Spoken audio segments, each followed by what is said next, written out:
While cleaning out the garage today, I came across this poem, short story, that was in a box of my grandma, and I want to read it. And in light that it is Black History Month, I wanted to read it to y'all because, it's gold. What if there were no black people? This is a story of a little boy named Daniel who woke up one morning and asked God, what if there were no black people in the world?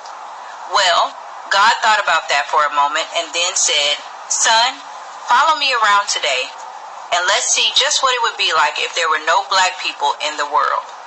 Get dressed and we will get started. Daniel ran to his room to put on his clothes and shoes, but there were no shoes and his clothes were all wrinkled. He got ready to iron, but when he reached for the ironing board, it was no longer there. You see, Sarah Boone, a black woman, invented the ironing board, and Jan E. Metzinglinger, a black man, invented the shoe blasting machine. Oh well, God said, go and do your hair. Daniel searched for the comb to comb his hair, but the comb was not there. You see, Walter Sammons, a black man, invented the comb. Daniel decided to just brush his hair, but the brush was gone. You see, Lydia O. Newman, a black female, invented the brush. Well, he was a sight. No shoes, wrinkled clothes, hair a mess, without the hair care inventions of Madam C.J. Walker. Well, you get the picture. God told Daniel, let's do the chores around the house and then take a trip to the grocery store. Daniel's job was to sweep the floor. He swept and swept and swept. When he reached for the dustpan, it was not there. You see, Lloyd P. Ray, a black man, invented the dustpan. So he swept his pile of dirt over in the corner and left it there. He then decided to mop the floor, but the mop was gone. You see, Thomas W. Stewart, a black man, invented the mop. Daniel thought to himself, I'm not having any luck. Well, son, God said, we should wash the clothes and prepare a list for the grocery store. When he was finished, Daniel went to place the clothes in the dryer, but it was not there. You see, George T. Samoan, a black man, invented the clothes dryer. Daniel got a pencil and some paper to prepare the list for the market, but noticed that the pencil lead was broken, as well as he was out of luck because John Love, a black man, invented the pencil sharpener. He reached for a pen, but it was not there because William Purvis, a black man, invented the fountain pen. As a matter of fact, Lee Burridge invented the typewriting machine and W.A. Leavitt invented the printing press. Both were black men. So they decided to head out to the market. Well, when Daniel opened the door, he noticed the grass was as high as it was tall. Remember your high top? You see, the lawnmower was invented by John Burr, a black man. So they then made their way over to the car and found that it just wouldn't go. You see, Robert Spikes, a black man, invented the automatic gear shift, and Joseph Gamble, a black man, invented the supercharged system for internal combustion engines. They noticed that the few cars that were moving were running into each other and having wrecks because there was no traffic signals. You see, Garrett A. Morgan, a black man, invented the traffic light. Well, it was getting late, so they walked to the market, got their groceries, and returned home. Just when they were about to put the milk away, eggs and butter, they noticed the refrigerator was gone. You see, John Standard, a black man, invented the refrigerator. So they put the food on the counter. By this time, they noticed it was getting mighty cold. Daniel went to turn up the heat, and what do you know? Alice Parker, a black female, invented the heating furnace. Even in the summertime, they would have been out of luck because Frederick Jones, a black man, invented the air conditioner. It was almost time for Daniel's father to arrive home. He usually took the elevator from his office on the 20th floor, but there was no elevator because Alexander Miles, a black man, invented the elevator. He usually took the bus, but there was no bus because its precursor was the electric trolley, invented by another black man, Elbert T. Robinson.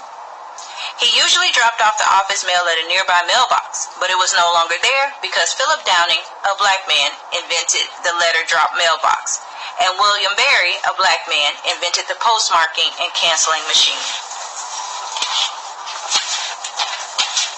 Daniel sat at the kitchen table with his head in his hands. When his father arrived, he asked, "Why are you sitting in the dark?" "Why? Because Lewis Howard Latimer, a black man, invented the filament within the light bulb. Daniel quickly learned what it would be like if there were no black people in the world. Not to mention, if he were ever sick and needed blood, Charles Drew, a black scientist, found a way to preserve and store blood, which led to his starting the world's first blood bank. And what if a family member had to have heart surgery?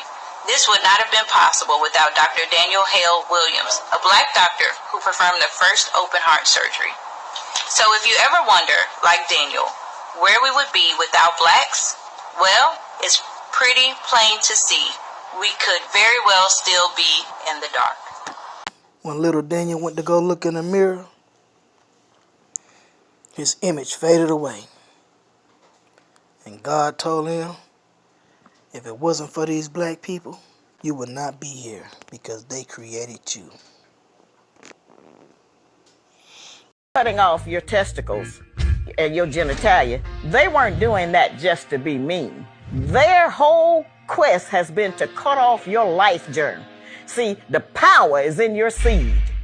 All right? It's not in nothing about size and all of that people say. The power is in your seed because you all are the greatest men on earth, the maker, the owner, the cream of the planet Earth, God of the universe. Can't nobody take that from you. Now, I know we got some of the guys in the gutter.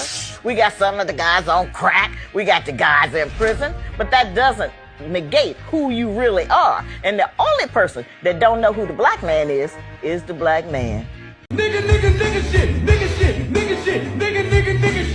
Nigga shit. Nigga shit. Nigga, nigga, nigga shit. Nigga shit. Nigga shit.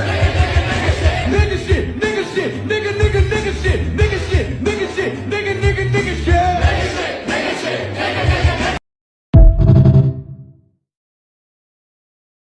Eroticized and slandered black men. For example, in 1731, one white woman declared she would have jumped over 9 hedges just to have sex with a hung black man. But on the other hand, if they were ever caught, they would accuse the black man of corrupting her white womanhood. According to the 1718 Boston Newsletter, a black man usually had their genitals cut off, or the man even burnt to death if ever accused of meddling with a white woman. White women hated raising children. Ironically, they used to say that raising children was like becoming a slave to the child. Therefore, they'd force black slaves to neglect their own children and instead raise the white kids. And weirdly, this included nursing and breastfeeding. She's a rare species of animal.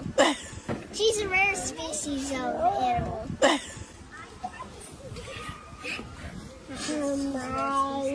Why is she a rare species? Not a rare species. We always got a rare species in the house. Why is she a rare species?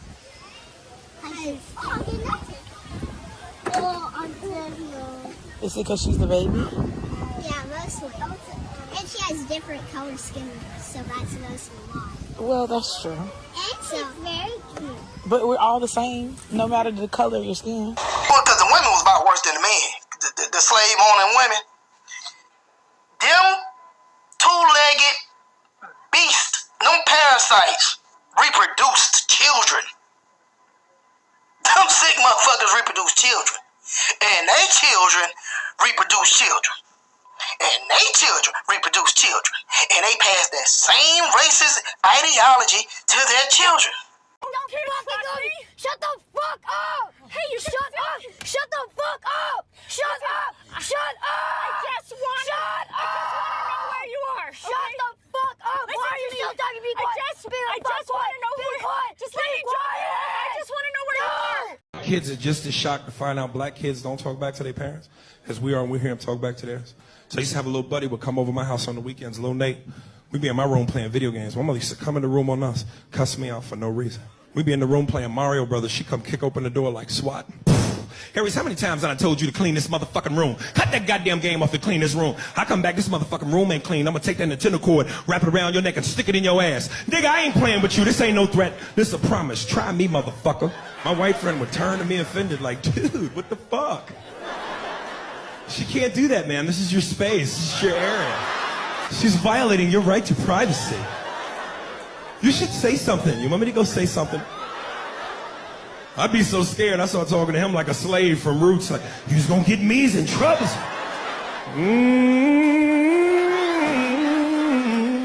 My My mother smacked the shit out of the white boy. He turned into me. Well,